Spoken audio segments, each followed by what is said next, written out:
তো বন্ধুরা আমরা বেরিয়ে পড়েছি কাজের উদ্দেশ্যে। আর জীবনে যতই কষ্ট হোক না কেন মনের মধ্যে একটা শান্তি রাখতে হবে, আশা রাখতে হবে যে হ্যাঁ আমি এটা পারবো। তো আমরা এখন বর্তমানে ওয়ার্কিং সাইডে যাচ্ছি।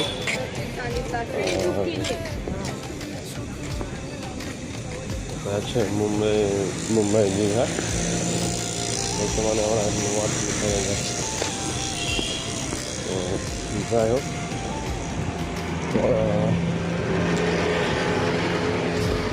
আপনাদেরকে আবার দেখাচ্ছি ওইদিকে ভিউ।